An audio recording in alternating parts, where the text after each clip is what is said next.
take it in real life like haiku. I know we got the good vibes when pieces fall right into place. Even if I lost all my money, the zero runs deep, honey. And I don't need to speak a single word, 'cause you got me holding, holding. Even if my jokes aren't funny, my tongue tied up on it. And I don't need to speak a single word, 'cause you got me holding, holding.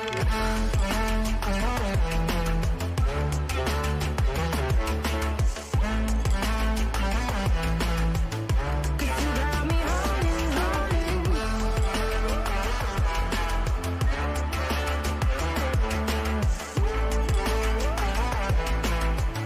'Cause you got me holding, holding.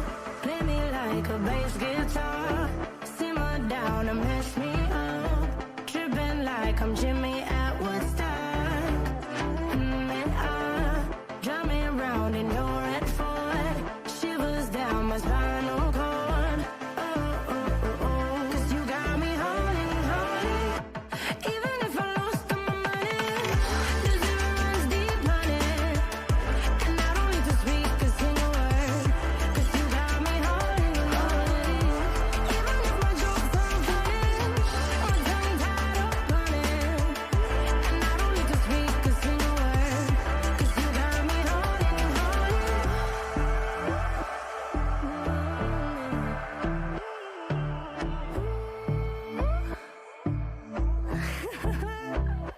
Hold on.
Okay, everyone, we're about to begin. And again, I must apologize that things were delayed a little bit and that we got a little bit pushed back.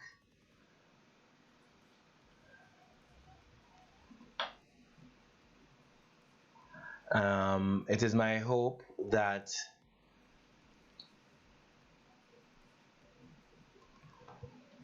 we'll be able to get started here and that the information shared will be of significant benefit to all those who are participating. So let me just make sure that I'm just going to check and make sure that the stream is good and that everyone who is jumping on will be able to enjoy the show. So we're about to begin, so just hang in there real quick. I hope you can hear me well. It seems like you should be able to hear me. It seems as though the audio looks good on my end. If you can hear me, I'd like for you to just indicate in the chat just to make sure that I know that you're hearing me clearly and that there are no issues. All right, so yeah, we're about to get started here. I'm excited here. We're actually streaming for the first time both on Facebook and on YouTube. So it's kind of a test stream attempt to see how it goes across on Facebook as well. So anyone who joins us, you're free to just jump on here and see if the information is something that you can benefit from. But we're going to be talking about the topic is the 7 keys to getting and staying well. And I hope that the information is going to be of significant benefit to us all. I'm going to try to see if I can just send you a link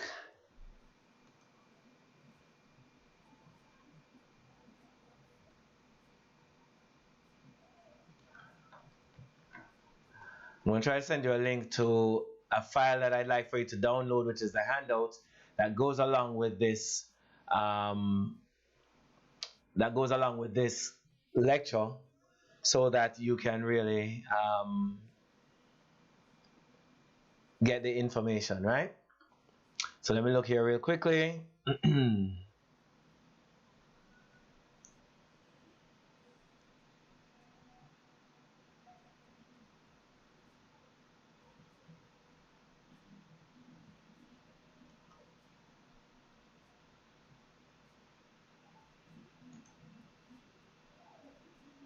All right. Good. So I'm going to post this link in the chat for you now, so that anyone who would like to download the information can do so.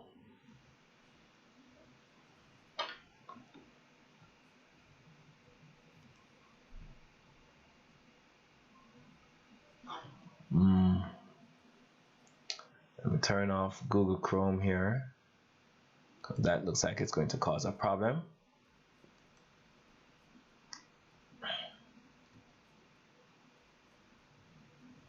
Hold on.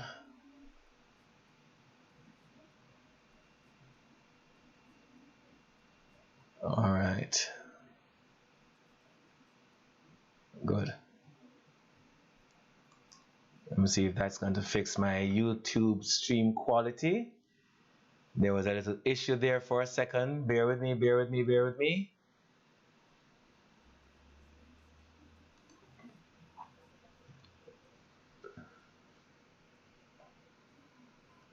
Let me see where we are, making sure that the quality is good enough. All right.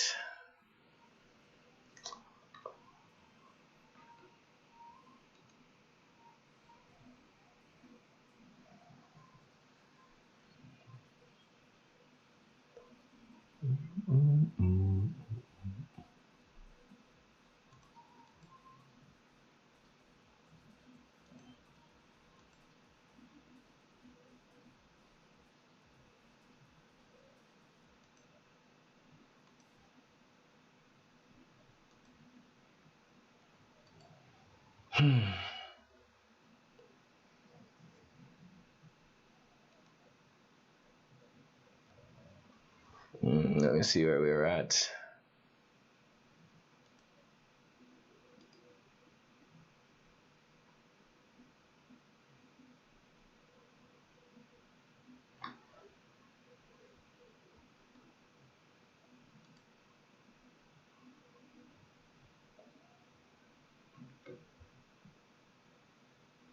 Okay. Well, that looks a little bit better. Good. All right, so let us get started. Let us get started. I'm excited here. All right, so the topic for today is the 7 keys to getting and staying well.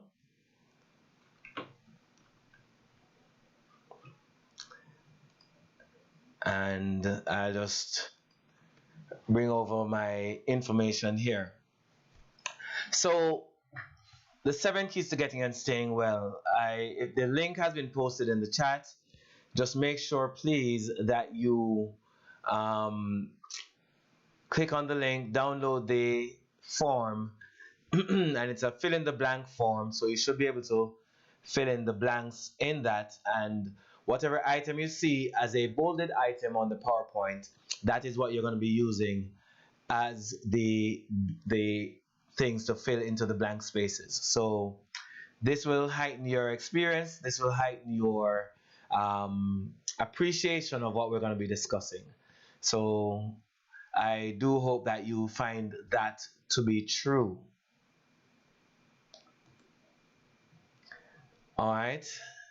Haven't had any comments on Facebook yet, so I do hope that some of the persons viewing will actually feel free to jump in at any time and make a comment.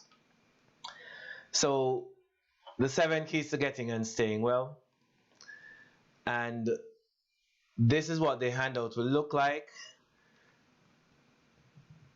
with the different blanks to be filled in. So there you have it. So of the 7 keys, I'm going to go through, and the idea about this presentation is really just to give you some information that will help you to make wiser choices for yourselves and for your family, family members, or anyone that you have either influence over or you are responsible for as far as your health is concerned. So it is my hope that this will be, you'll find this useful. All right. And feel free to ask questions. When the questions come up, I will be glad to try my best to answer them at an appropriate time. We ask that we be respectful of each other and certainly be respectful of me, because it's the end of the day. I'm not as young as I used to be, so I'm a little bit tired. So it will enlighten me and give me a little bit more pep in my step if I get nice comments and people wanting to participate from a good place. All right. So let us begin. So sick care. The first secret or key to success or key to getting and staying well is an appreciation of the difference between what we consider healthcare and sick care. And when we say sick care, we're trying, I have to be very careful because I don't want anyone to think that we're trying to be derogatory in any way. This is not about trying to say something negative about any profession, certainly not the medical fraternity, because we know our doctors do a vital role or vital job and we need their input.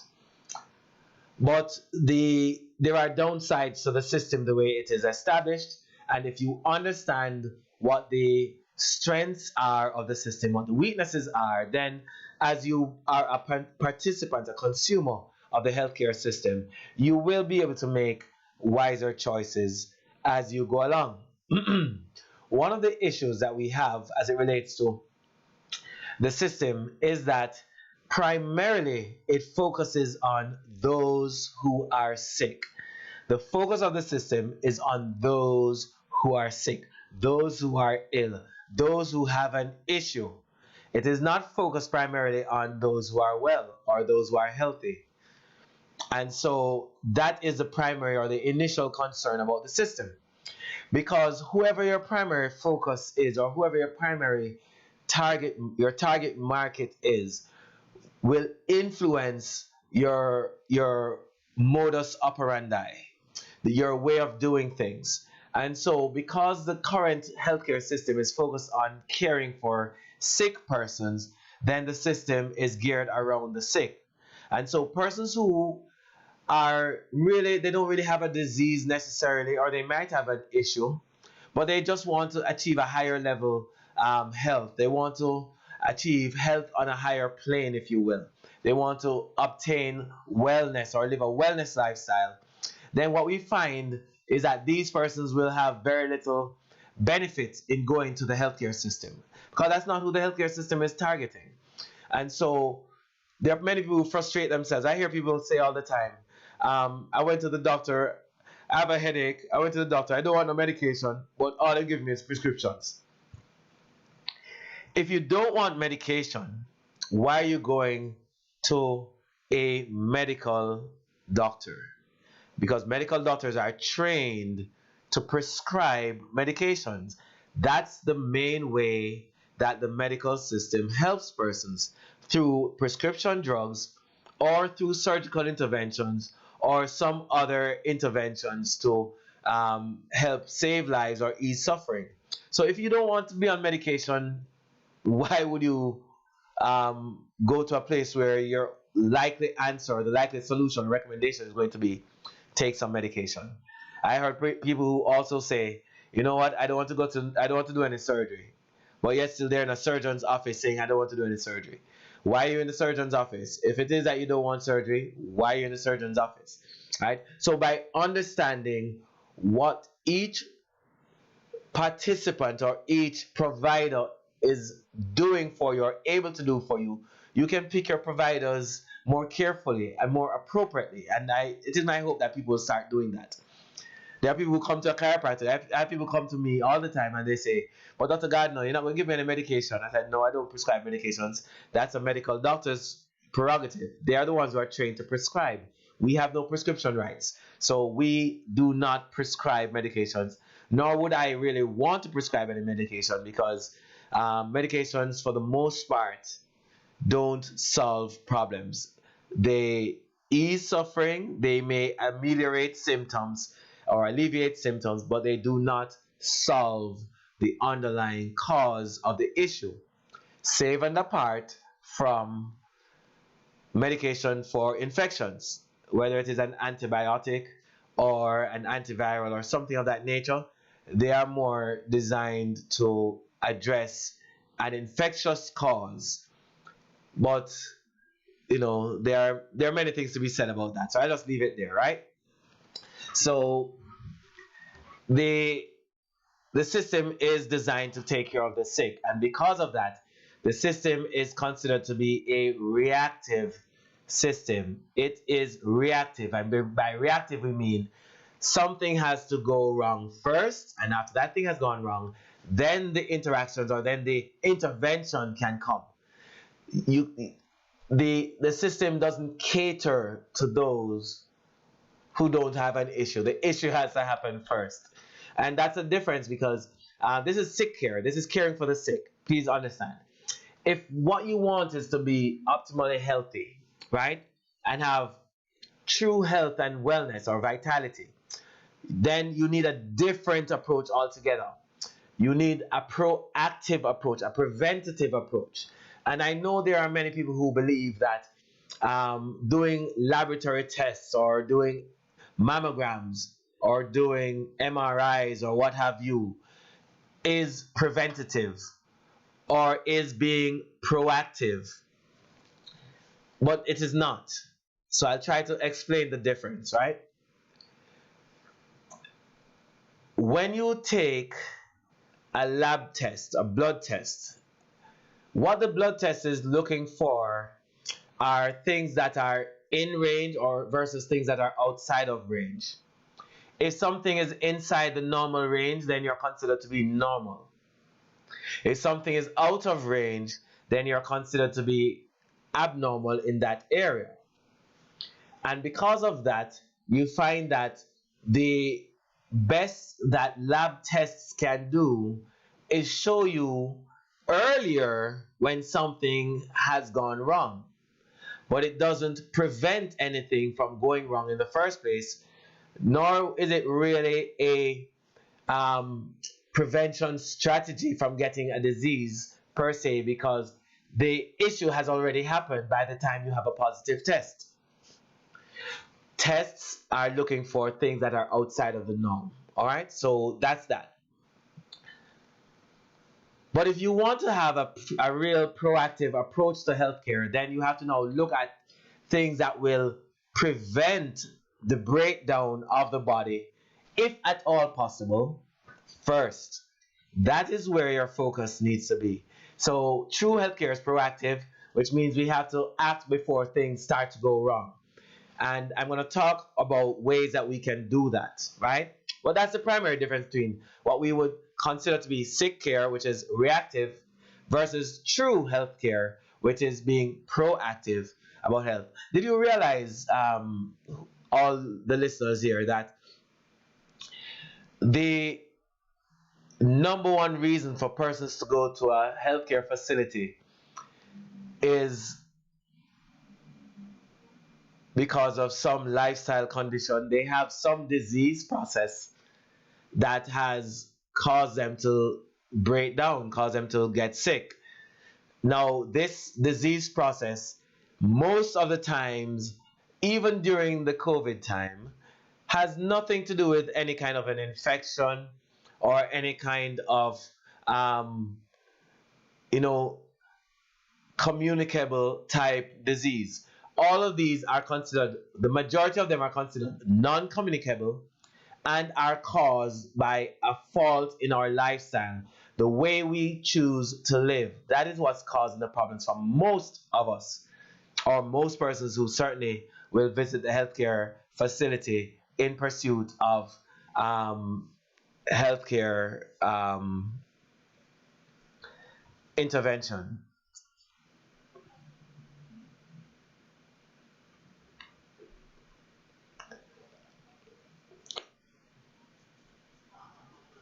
Okay, I see Sharon is indicating that the quality on YouTube is better. I'm assuming that she's referring to the Facebook, and I'll just put a post in the Facebook chat as well. So if the quality, so I'm just going to make a quick post in the Facebook chat so that persons can tune into to the YouTube section.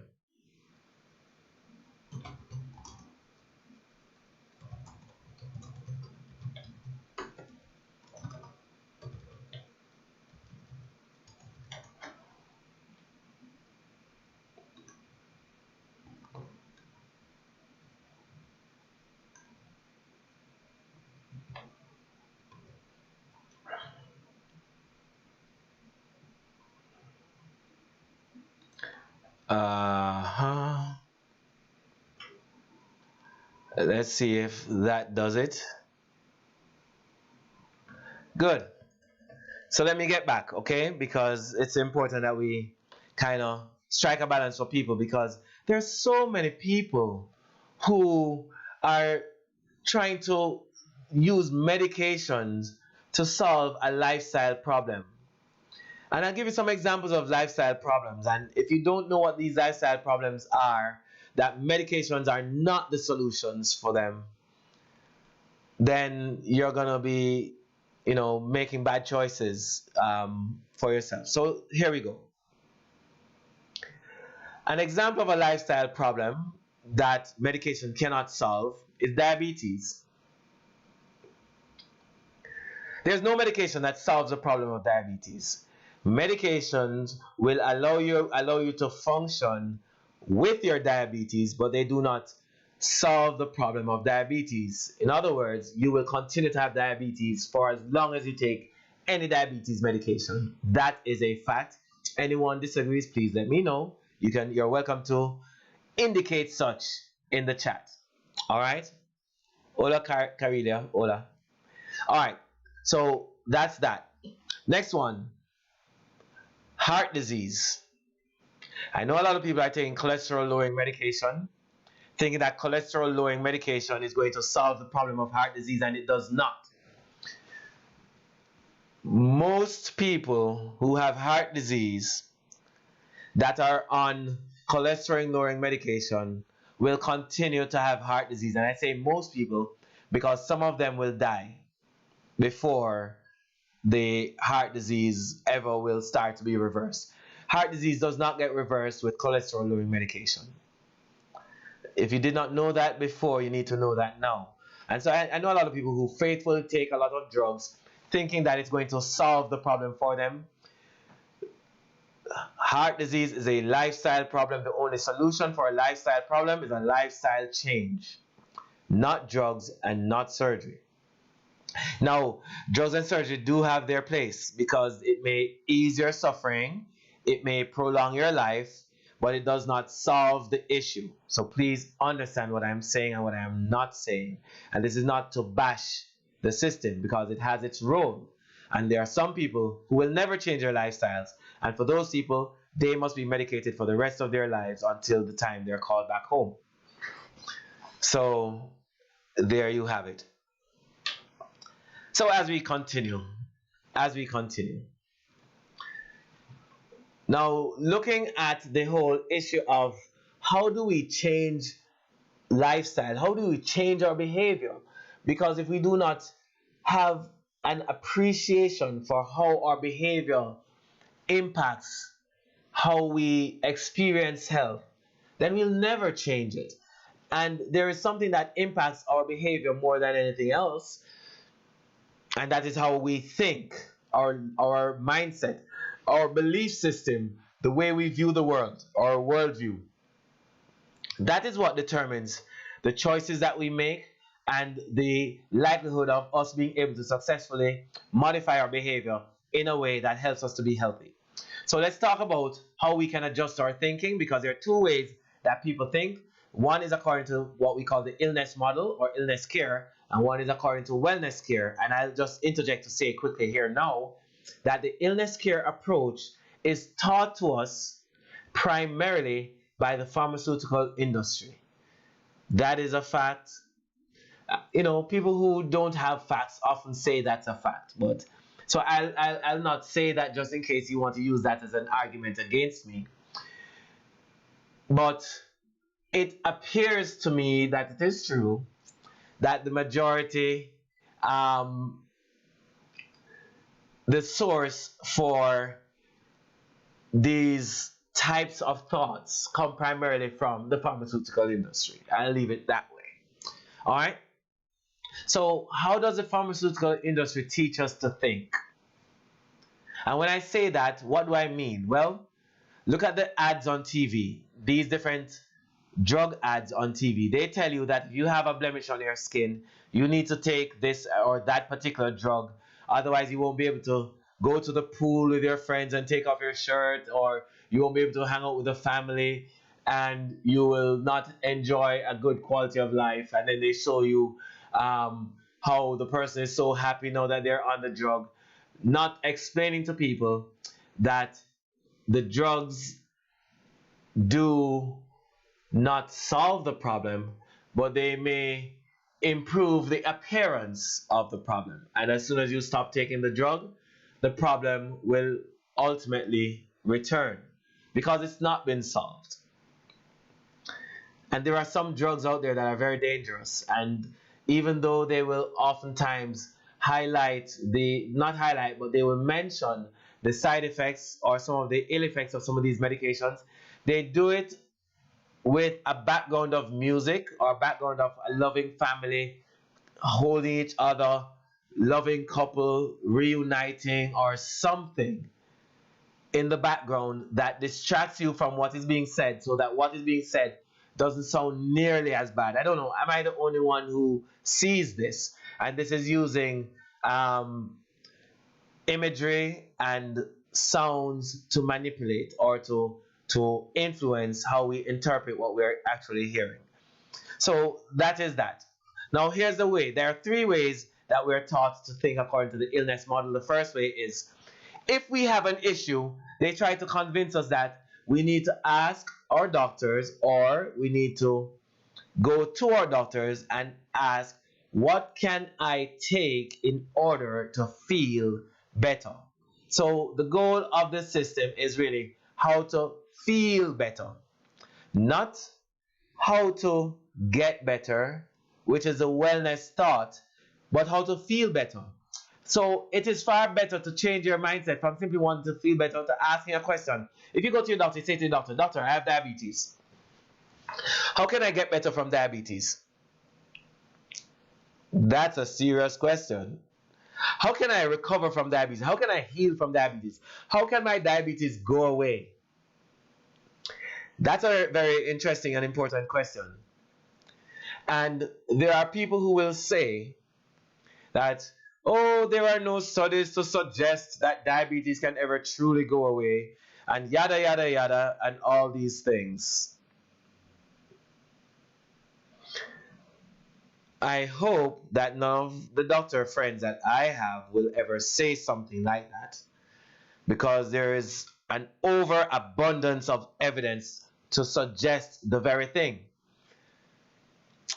And diabetes, and it's not going into remission, it is being reversed daily by changing your lifestyle. Because for the majority of people, it's your lifestyle that led to the diabetes. And when we say diabetes, we're talking primarily of type 2 diabetes. It's the lifestyle that led to it, and changing the lifestyle can reverse it. Makes perfect sense, because the body remodels itself anyhow. So if you do something to cause it, hopefully if you're given enough time, you can do something to reverse it. The same is true with cancer. You can reverse cancer, and it happens all the time, but you'll never reverse cancer with any cancer treatment medications. You'll never be able to reverse cancer that way, because medication never addresses a cause.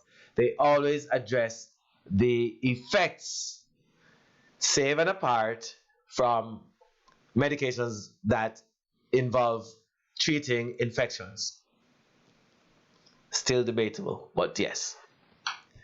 Here's another one, getting well. I hear people say, boy, I want to get well soon. You know, you go to a hospital, you have somebody sick in the hospital, and you say, I'm going to bring them a card. I'm going to go to the pharmacy, pick up a nice get well soon card, and bring to them so that they can have this nice get well soon card to pick them up while they're in the hospital.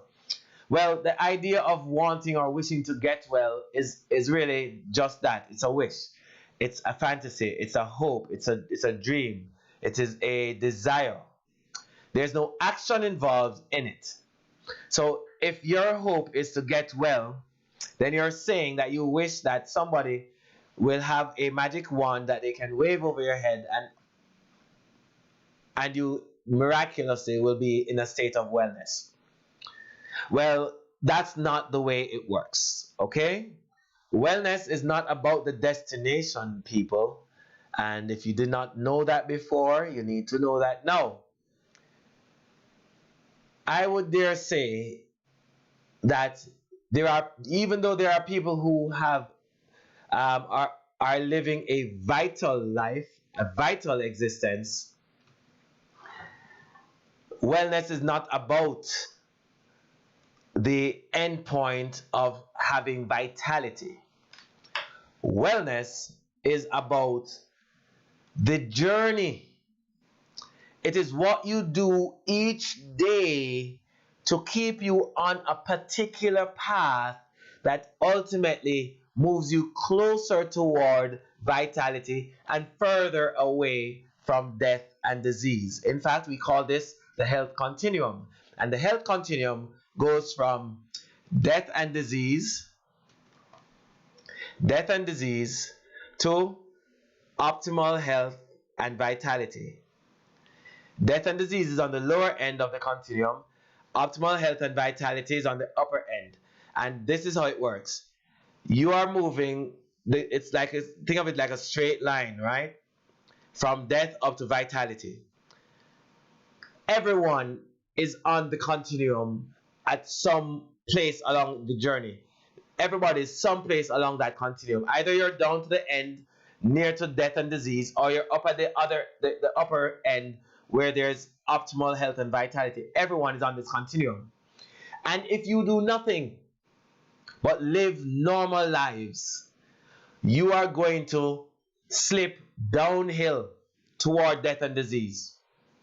It is an uphill struggle to achieve optimal health and vitality. It does not happen easily. It is unnatural. It is against the way we would normally want to think. It takes discipline.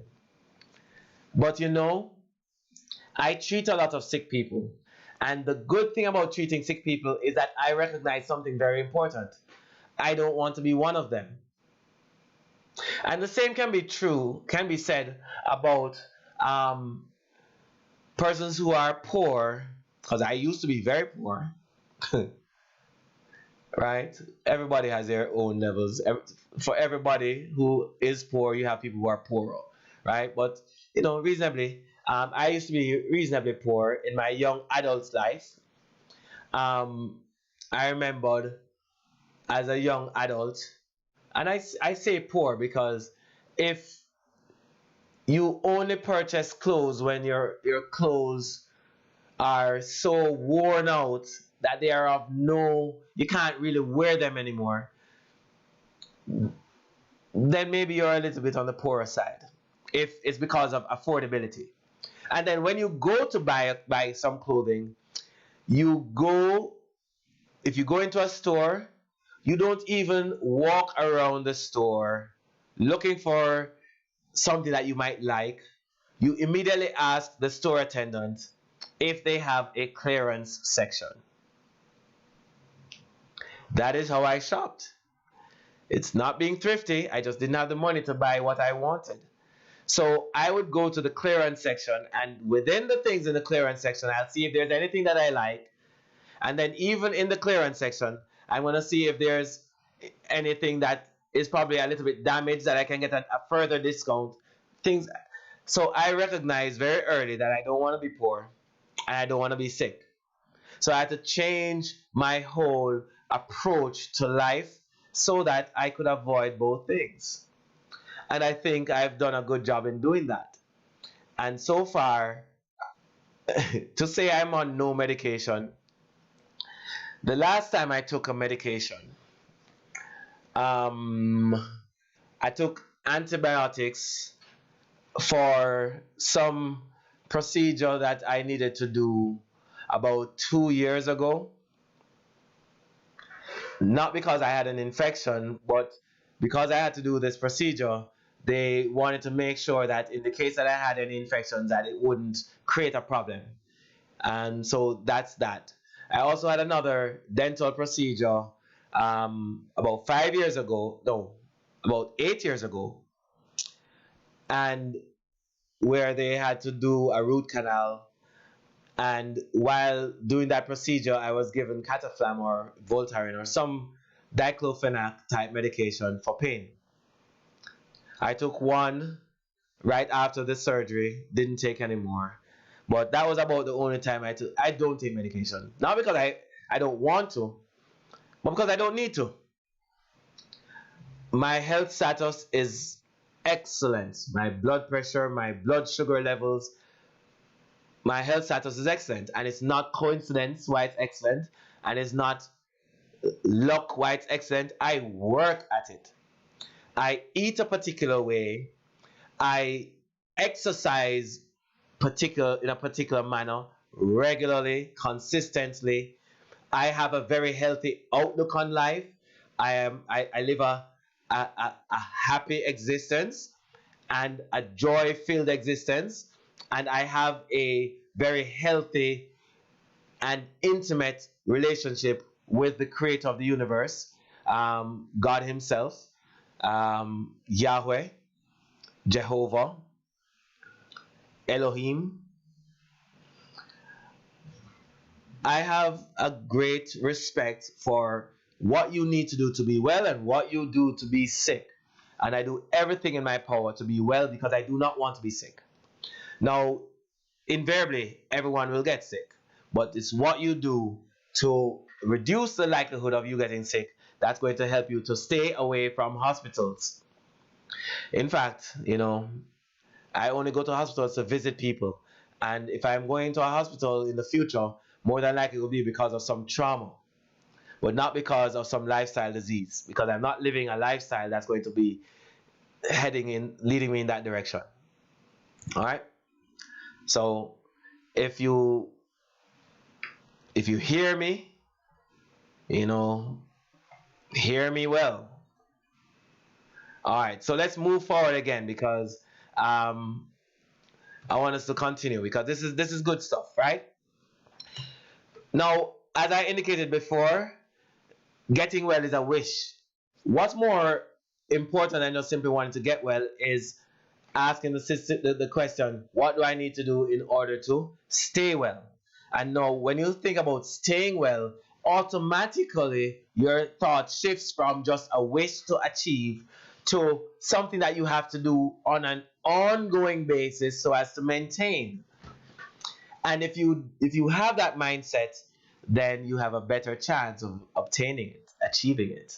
All right, so that's that. You know, the way that the system tries to get us to think is in terms of how long people are living, to use that as the measuring stick to say that we are doing well, or that we are the healthcare system is excellent. They ask, what is the life expectancy of an individual today compared to the life expectancy of an individual, say, 40 years ago, 1981. 40 years ago, there were not as many centenarians alive as we have currently. It's true. Certainly not in Jamaica. But you have to understand something. For somebody to be a centenarian in the 1980s, they would have been born in the 1880s or 1870s.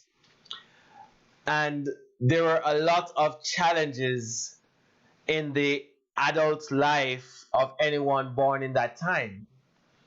Like the Spanish flu was one that was a very significant thing. 2 world wars were significant. Lots of nutritional issues, lots of famines. There are a lot of things that took place. Lots of diseases. Cholera, I remember, was one that took place in the last century that would have impacted those who would have been a centenarian in the 1980s. However, right now, yes, somebody who is 100 right now would have lived through at least 1 world war, depending on when they were born, of course, right? You had to be like at least 105, 104 to have been through 2 world wars, because the First World War in the 1918, 1917 time frame, you'd have had to be born before that. But World War II and lots of different things. But here's what's important to note. The primary reason that people died was not of old age. It still isn't. The number one reason that people died back then was because of an infection, was because of war, was because of trauma. Not because of cancer, not because of heart disease, not because of diabetes, not because of any of those things. Those things, yes, they may have killed a few, but didn't kill the majority. That's not why people died. All right, so you need to understand that. And then the argument could be said and could be made, and I think it's a good argument, that, well, people didn't live long enough to die of cancer and heart disease, but guess what? We have tons of people in their 30s and 40s dying of cancer right now. Didn't happen back in the day. Did not happen. And if it did, you need to show me. All right? So that's that. We need to understand that how long you live is not what's important. What's important is the quality of that life. So being able to feel alive is way more important than simply saying that you are alive. Because technology is really, really good right now to keep people animated. You have life support and so on that can keep people, keep their heart beating, even if they're brain dead for a while. I mean, there are many people who they have dementia, whether it's Alzheimer's or some other type of dementia, senile dementia, Parkinson's, or different diseases, neurodegenerative diseases that really rob them of a good quality of life as an older person. And these people have this problem not because of bad luck, but because of choices that they made while they were growing up. And sometimes it's not their own fault. Sometimes it is because of exposure where they live. Sometimes it's because of what is in their water supply. Sometimes it's because of an infection that they got that damaged their brains or damaged other things That's to no fault of theirs, but the reality is that these things do happen. So feeling alive is more important. And if you live a particular way, then you have a higher probability. It's not a guarantee by any stretch, but you do have a higher probability of having a better quality of life as you get older.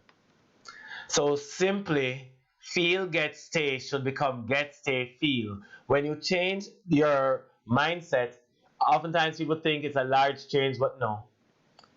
It's usually a very subtle change that can make all the difference between living a healthy lifestyle and living an illness lifestyle. Subtle change. Now we're going to go a lot faster now, right? Now, the second key is the truth about pain. Is pain a good thing or a bad thing? And there are many people who belong to one camp or the other. My suggestion is, irrespective of whether pain is good or bad, we all can agree that pain has a purpose. There's a function that pain serves. And that function is to alert us that something has changed or something has gone wrong that requires our attention. That's the purpose of pain. Something has changed that requires our attention.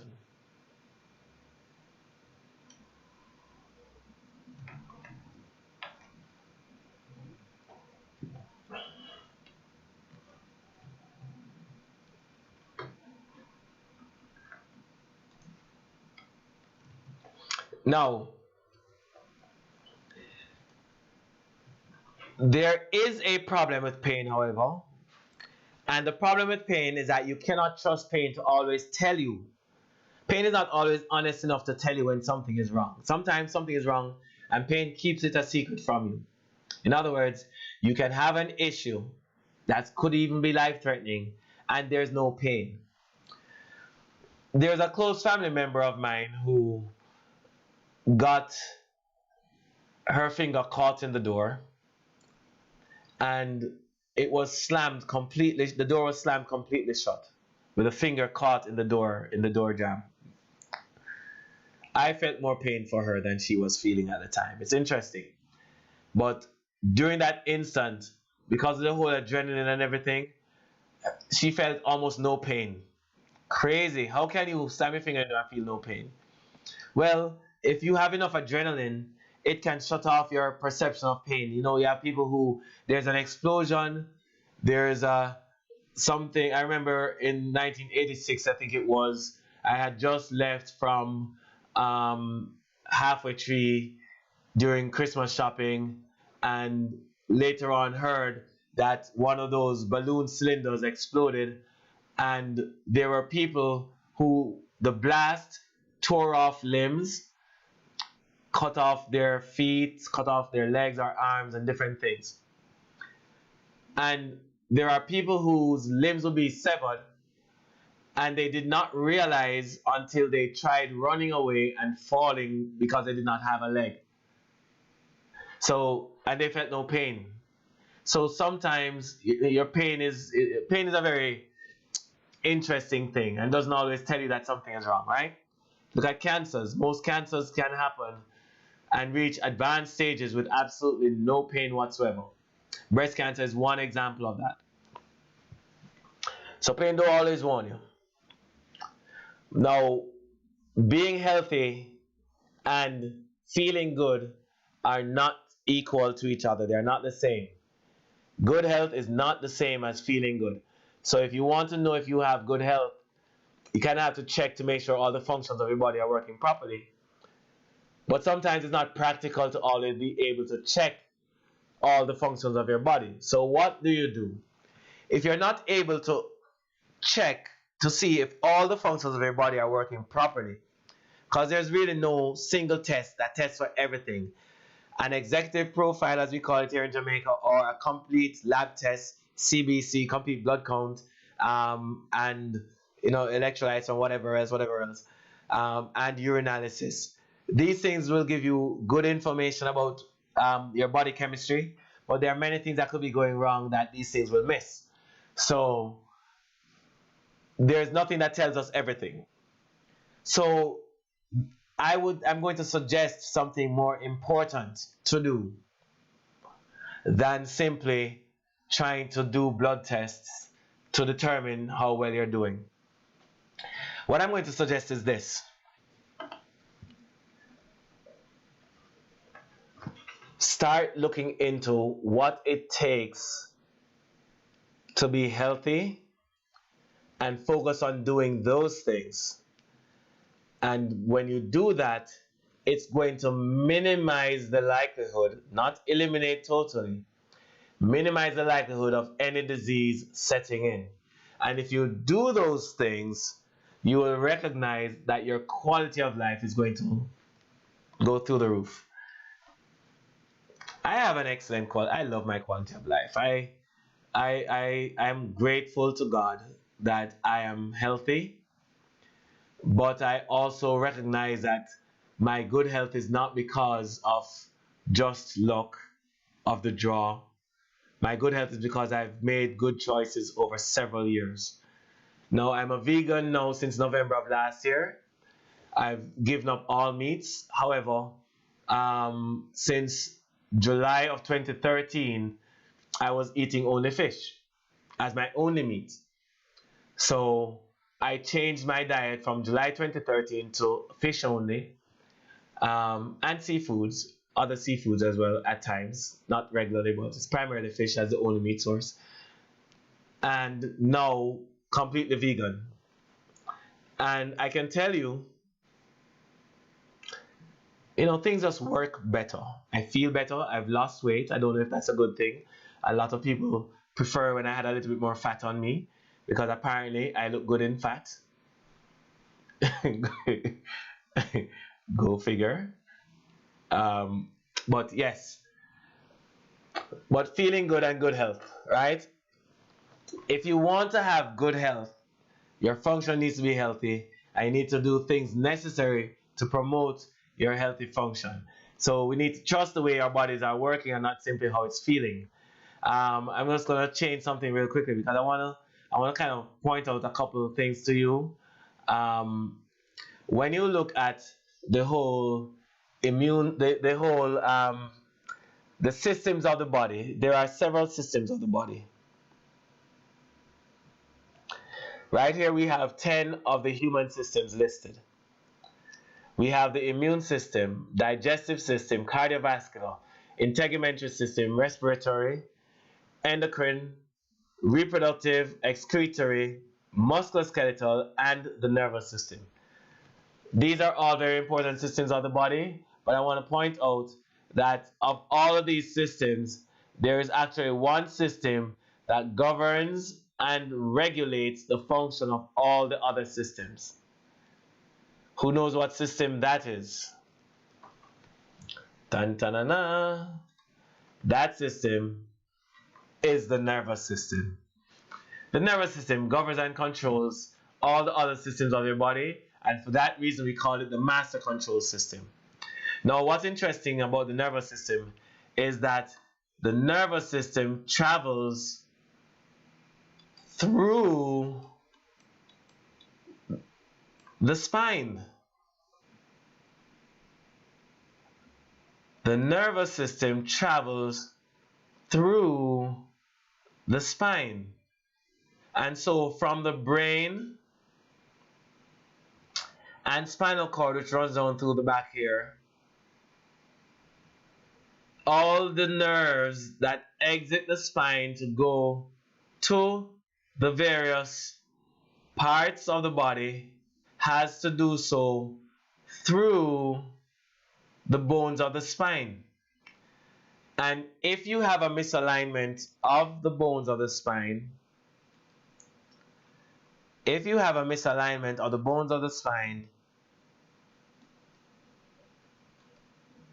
it will result potentially in the nerves being irritated. And if you irritate these nerves, it can lead to significant health issues. We call misalignments vertebral subluxations, and it's not just a matter of if the bone is out of place, but sometimes a bone is stuck, sometimes there is irritation, that's caused by bones that are not moving properly, and irritation in the area leads to inflammation, and the chemicals secreted from inflammation can impair the function of the nerves. And there are many mechanisms by which a nerve can be impacted by the function of the spine.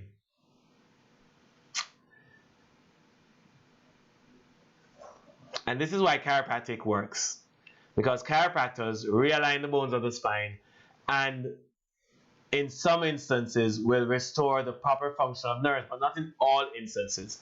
And that's why you need to make sure that yours is a case for chiropractic. Otherwise, you might end up being treated by someone for something that their treatment might not have much effect on, or you might be going to the wrong provider for whatever it is that ails you. So that's why it's important to understand, who you're going to and what it is that you're going for. Now, I love chiropractic, and I've seen many miracles in my office. And I do say miracles because it's wonderful to see some of the changes and transformations that occur in people's lives that almost seem miraculous. But the bottom line is it's not miraculous at all. It's just how the body works. And if you do the things that the body requires, then the body does what it does. And so that's the beauty of it. And so this is just a close-up view to show you how a misaligned bone, like this middle bone here, the third bone from the top, if it's misaligned relative to the other bones above or below it, it can close off the opening where the nerves should exit the spine. And if that nerve controls the heart, for example, then the rate of beat of the heart will no longer be appropriate if you irritate that nerve as it exits the spine. You see, how the nerves work is that they don't stop an organ, for example, from functioning. What it does, it makes the organ function inappropriately. And so that is kind of the big deal with that. There are different types of stresses that occur, and it is stresses that interfere with our health. And stress appears or occurs in three dimensions: physical, biochemical, and psychological. The physical type of stressor is like a fall or a car accident, things like those. Biochemical will be chemicals that we put into our bodies, onto our skin. Anything that we put on our skin gets absorbed into our bodies. And so we have to be careful. And there are some chemicals that we put on our skin that contains a substance that will transport it across the surface of our skin. And one of those substances is something called DMSO. DMSO is a solvent that can transport things that it can dissolve across an organic surface like the skin. And so if you look at there are some substances that you don't think it should have any business having DMSO in it, and they do have DMSO in it. And I don't know why they have it in it, because it's dangerous in some instances. But you can look for lotions and different things that may contain it. And if it does, and I don't know if lotions do specifically, but I was just giving an example of everyday products. There are many everyday products that may contain it, so you have to be careful. Look through the product lists, read the ingredients, see what's there. And here's a rule of thumb: you should never put something onto your skin that you're not willing to put into your mouth. That's a good rule of thumb. I try to live by that, but I'm not going to lie to you. I don't adhere to it stringently, but I try to live by it as much as possible. So there are many things I no longer put on my skin because they're toxic, and I don't want them ending up in my body. And there are some things that I know have some toxic burden, but I do it anyway because, you can't be perfect, I suppose. But one of the things that I try not to do is, especially as it relates to hygiene and, personal hygiene, there are some things that are natural, better for you, but they don't work quite as well. And I just leave it there, right? So sometimes I avoid things that I can avoid, and other things, because I do such a good job of many other things, some of the few things or the other things that I do slip up on, at least I'm not as negatively impacted by it. All right, so I'll just say that.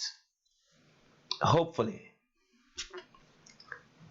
Now, a healthy nervous system improves our ability to adapt to our stresses, and that is true. And so we have what is called our general adaptive potential, and our general adaptive potential. I'm going to try to explain it to you, right? It is our ability to adapt to our stresses. Now, if you look at any gap, and I'm going to use a gap as the analogy to explain our general adaptive potential, or GAP, and every gap has a lower limit and an upper limit. The space between the two is our gap. The wider the gap is the closer you approach to vitality. The narrower the gap is the closer you approach to death.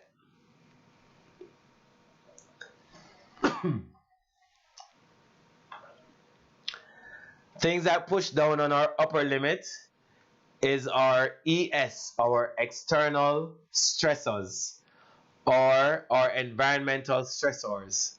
They push down on our upper limits and make it difficult for us to remain healthy. But within us, we have the ability to oppose these stressors. We call it our internal resistance, our IR. Our internal resistance helps our body to overcome the effects of the environmental stressors. If our internal resistance is strong enough, our gap will remain wide. If the external stressor is too great, our gap will start to narrow. Our hope is that all of the experiences of our lives will exist within the boundaries of our gap, not exceeding it at the top. Wherever the upper limit of our experiences exceed the upper limit of our gap, that's where we're going to break down and get sick. So we have to be very careful about that. Now, if we allow our gaps to narrow a little, it is possible that some of the things in our life experiences that we used to be able to oppose, we are no longer able to oppose, and then they break down. And as they break down, they exceed our ability to cope with it, and this is where we get sick. This is where our systems break down, I mean. So for some families, it might be heart disease. For some families, it might be diabetes. For some, it might be hypertension. But if you allow your upper limit to fall, then you are more susceptible to different diseases. And that's kind of how it works. Chiropractic improves the nervous system's function by kind of improving the communication between the brain and the body. We're going to show you an example of that. And as a result of that, chiropractic will improve nervous system function, and by extension, since nervous system function will help our gaps to remain wide, chiropractic care will help to widen our gap. Now, I dare say that chiropractic is not the only thing required, because if you do not do what is necessary to do, then you won't be able to keep your gaps wide. And that is a problem.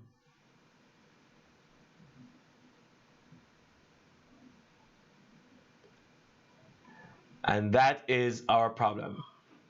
We have to keep our gaps wide, otherwise we get sick and we approach our death and disease.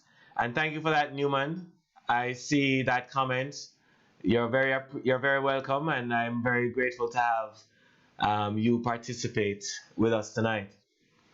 And as we round up, because we have 7 keys, this is the 6th one, we're almost done. In our office, we focus on identifying subluxations wherever and whenever they happen in individuals and try to see if we can correct it. Now, we have cutting-edge technology, which is certified by the Space Foundation, that measures the function of the spine, and we use it to determine the health of the individual, the spinal health for the individual. We do this for every new patient, and it gives us some valuable information that helps us in our treatment approaches. So bear that in mind. Now, there are many people who ask, what kind of doctor is a chiropractor? And there are people who don't know, right? I'm going to give you an example of how chiropractic works and then talk about what kind of doctor a chiropractor is. How chiropractic works is that chiropractic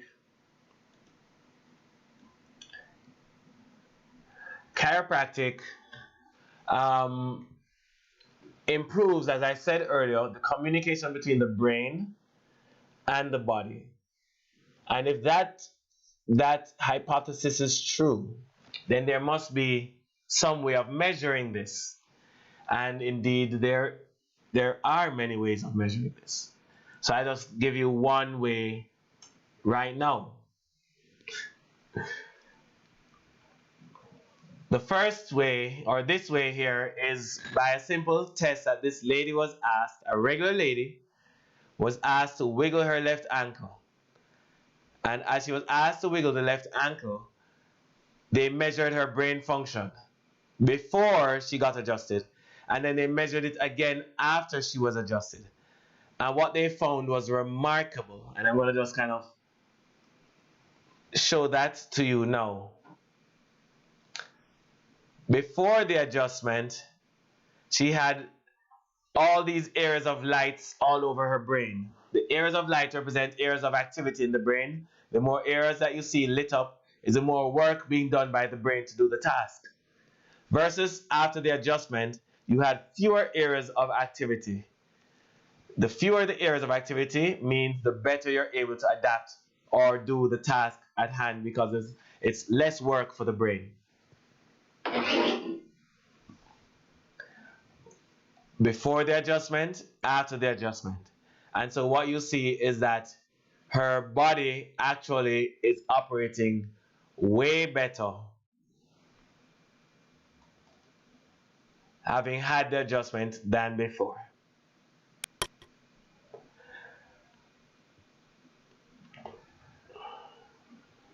Now,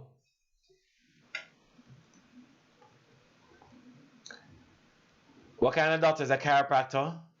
I don't ever want anyone who is in this chat to ever say that a chiropractor is a bone doctor. Please, never say that ever, because it's not true. Chiropractors are not bone doctors. In fact, the work that we do not impact the bones very much. The work that we do impacts the nervous system far more than it impacts the bones. So one can more appropriately say that chiropractors are more nervous system doctors, not bone doctors. So if anyone asks you in the future, please be sure to point it out to them so that they know. All right? That's what we are, nervous system doctors. I'm a chiropractic neurologist, which is a specialty within chiropractic. Chiropractors are like your general practitioners. They realign the spine, whereas a chiropractic neurologist retrains the brain. And we have specialized technology, specialized techniques, specialized exercises that we use to achieve this objective.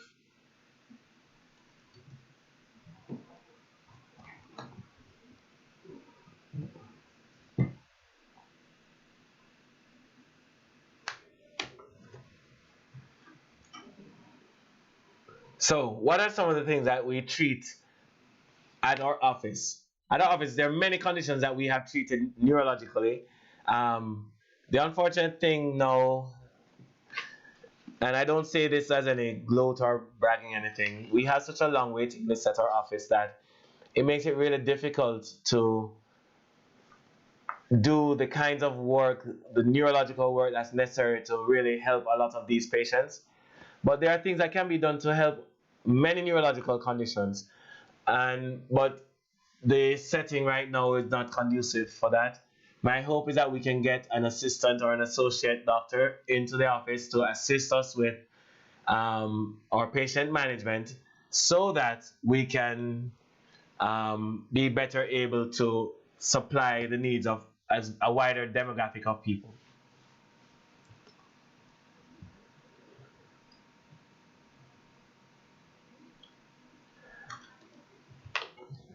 Now, at Gardner Chiropractic, our vision, we have three simple visions, right? One is to identify subluxations wherever and whenever they happen, to provide a program of chiropractic care that's appropriate for each person. And let me point out by saying that when we put people on a program of care, is because we recognize that one simple adjustment is not necessarily going to undo years of damage or decay. So we put people on a program of care. That program typically starts at 12 sessions, but it typically will extend beyond that if the person is improving. But we usually give ourselves about 12 sessions to see an improvement. And if it is working out, we reassess again, compare the results to before you started to afterwards, just to make sure that you can't say it's in your head, that there's actually measurable change that one can see, and then we are able to move forward accordingly. And we also educate our community. We educate our community through things like these. These are ways that we try our best to to help our community. And yes, Sharon, it is really bad. And yes, October, that's where it's at now. Wow. But my hope is that we can get that associate in within the next few months, and that they'll be able to help to alleviate some of the burden. But our patients have to be willing to go to them. So you have to trust that I'm going to, one, find somebody good enough, and two, train them to be good enough so that the quality care that they will give is the same quality of care that I would give. All right, so that will be my commitment to you.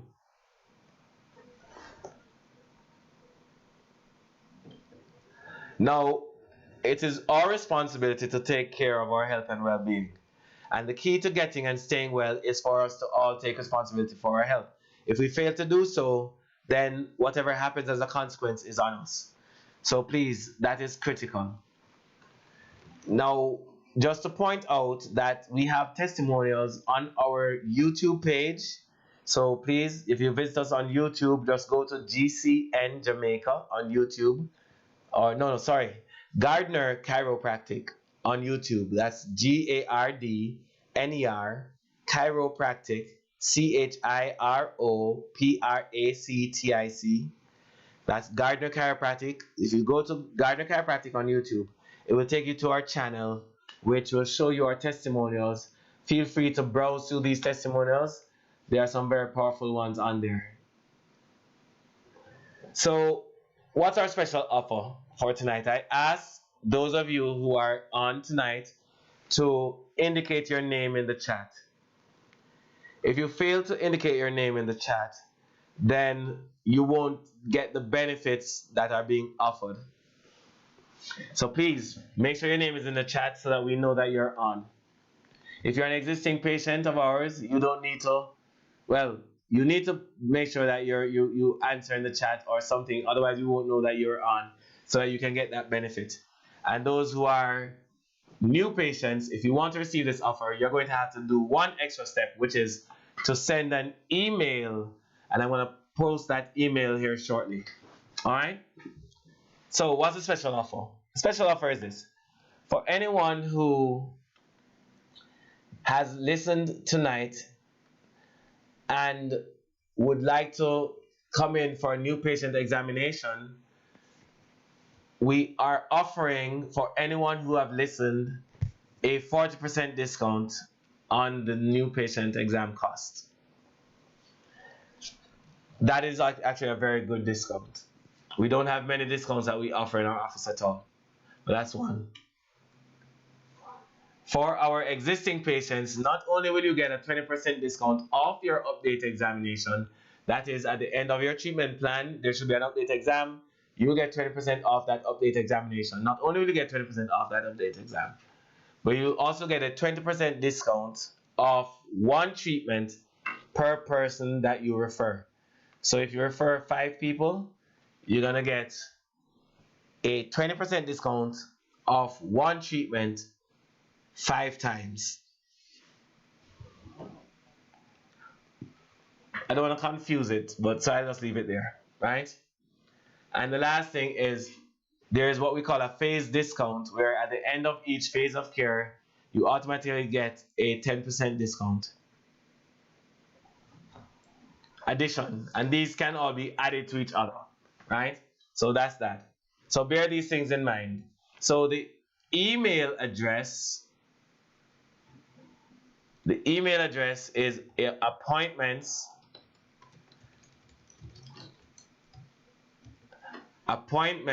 at gcnjamaica.com. Appointments at gcnjamaica.com.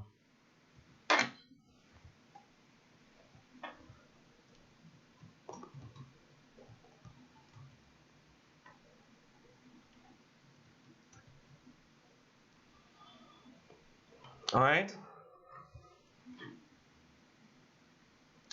So that's that. Here are ways that you can find us on social media, on our various platforms. Our website is gcnjamaica.com. Our Facebook is GCN You can find us on YouTube at Gardner Chiropractic, and I think it's the same um, handle on Twitter and Instagram. And we do post fairly regularly different things, and so you're welcome to participate. And I hope it's of benefit, right? We also have a radio program that we air in Jamaica here live on a Tuesday night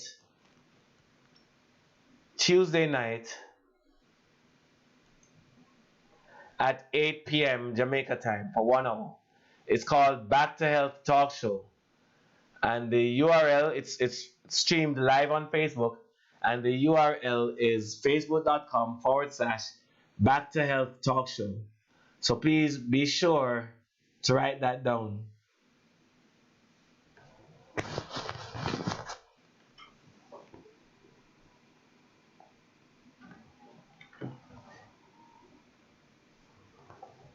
Please be sure to write that down. And I have to say, it was such a distinct pleasure being able to just kind of join you guys, be here with you tonight, share information with you that it is my hope that would have benefited you somehow, somewhat. And if you have any questions for me at any point, you can, try to message me directly. Or if you want to ask me a couple questions now before I leave, I'll try to stay online for a couple more minutes to answer any last minute questions that anyone may have. But join us next month on the 19th of August for our next patient health workshop. So put that in your calendar right now. Next month on the 19th of August at 6 p.m. we will have our next patient health workshop, and you're welcome to join us there. I'm so grateful and happy that you took the time to be with us tonight. Thank you so much for what you have done and what you continue to do, and we're so grateful for you.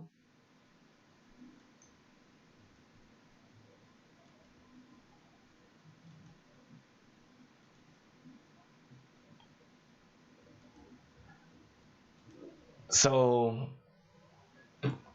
I'll just say good night to those of you who are leaving now. Those of you who are coming off, I will say good night now. But those of you who want to stay on a little bit, ask questions, and if you want to see if anybody asks a question that might be of interest to you, just stick around for a little. I probably won't be on for more than about 5 minutes answering questions, and let's see if we can make this a meaningful enough exercise for everyone here. So thank you so much for being with us tonight. We're so happy that you were able to join us, and may God bless you and keep you, and we look forward to spending more time with you in the future. Remember, August 19th is our next show, Have a blessed night, and God bless you. So if you have any questions, feel free to ask it now.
broken and alone.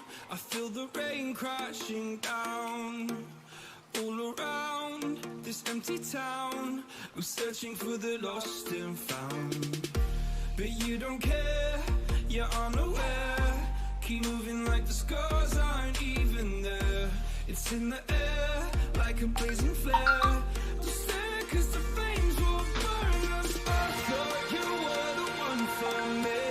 That's why I gave you everything. Held you close by the stormy seas. Oh, you meant the world to me. I used to kiss your head when you cried for me. Hold your hand while the pain was over. Keep you warm by the roaring sea. You meant the world to me.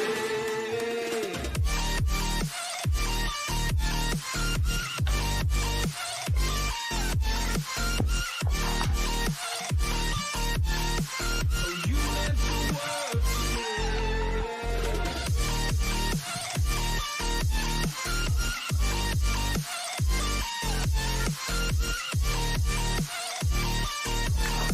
Oh, you meant the world to me. My darling dear, you're never here. When I'm in pain, you hide and disappear. Like shadows in the atmosphere, charting the stratosphere. Yeah. I prayed for you and kept you near, in hopes you'd chase away my fears. I'm on my own, you made it so.